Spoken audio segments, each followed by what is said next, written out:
All right, let's move on to some questions about deep work. Our first question comes from Jamie. Jamie says, if you work a 9 to 5 job and would like to study part time for postgraduate studies, what time management strategies would you suggest or type of planning would you do, as well as what techniques would you use to learn the information faster? Well, Jamie, if you're going to do academic work and you have time constraints, like you have here, you have a 9 to 5 job and you have to fit this around, deploying a strategy that I call the student workday is probably going to be particularly important. Now, this is an idea that I used to expound back in the early days of my blog when I was talking primarily to students who had busy schedules. And the idea behind the student workday was to look at the classes you are taking and then identify what is the work that I know has to happen on a repeated basis. Is it a reading assignments that have to get done every week, a lab report that has to get written up every 2 weeks, a problem set that has to be solved weekly, or whatever it is? Figure out the work that you know happens repeatedly and answer the question of, when am I going to do that work? Same time, same days every week. You actually put that on your calendar, just like you have your dentist appointment or meeting a friend for drinks. You have to figure this out.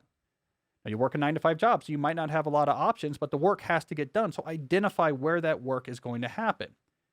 Maybe you have an 8 a.m. to 9 a.m. block on a day that you work from home, and that's when you do the first draft of your problem set, and you do that on Mondays. And then after dinner, you do a 6 to 7:30 block to finish off that problem set. Maybe you take 90 minutes out of the middle of the days on Wednesday to do your reading assignments, because again, maybe you have some flexibility and you can find that time, and there's a conference room in your office that you can go to that's quiet and a good place to do that work.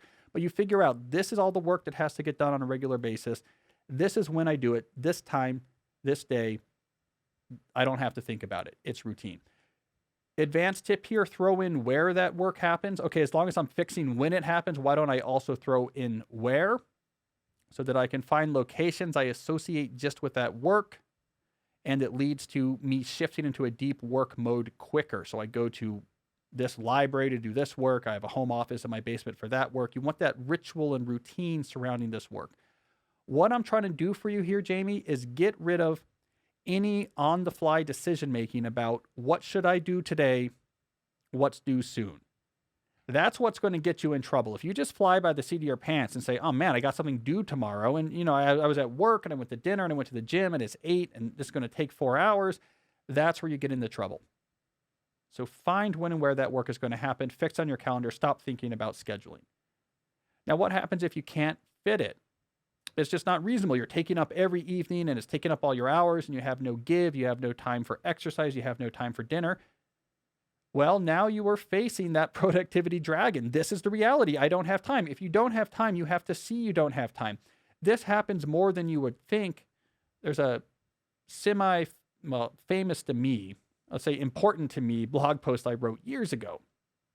It must have been like 2008, maybe even 2007. And it was about a student I was advising at MIT. She didn't work a 9 to 5 job, but the number of activities that she was involved with might as well have been a 9 to 5 job. We went through this exercise. What's everything you need to do on a regular basis? Let's find time for it on the calendar. And we couldn't fit it. We ran out of room. And I said to her, her name was Lena, you obviously are doing too much. I'm looking at this calendar. We cannot actually fit the work. The work is the work. We can't fit it in. We made it as efficient as possible. We can't fit it in. But she couldn't bear say no. She couldn't bear say no to things. She couldn't take things off of her plate. The next semester, she had to go on leave for mental health. It just completely overwhelmed her. So I always say, you got to face the productivity dragon here. Here's what I want to do. When am I going to do it? If you have time, good. And if you don't, you might want to rethink this plan. Only then, once you know when this work is going to happen and where it's going to happen, and it all fits nicely into your schedule, and you're not thinking about scheduling, and you're not making decisions on the fly, you're not staying up late all night because you forgot about your problem set until late the night before. Once you've done all that, then care about your study habits themselves. You want to make these blocks as small as possible while still getting the work done well.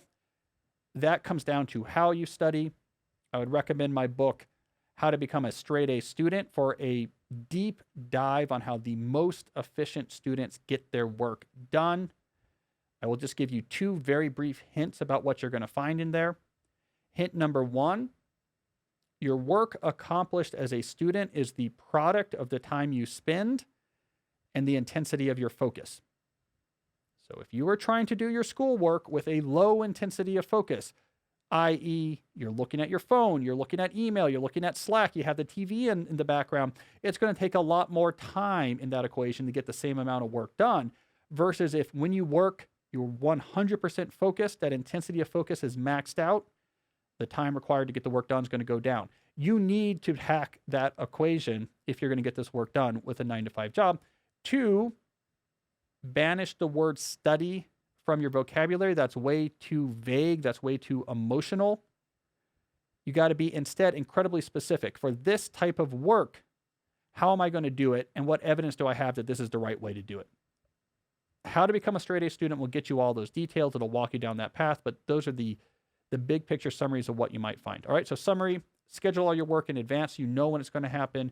And then 2, get very serious about your work habits once that time's set aside. That's your best bet to succeed with studies, with a full-time job, without making your life into a joyless grind.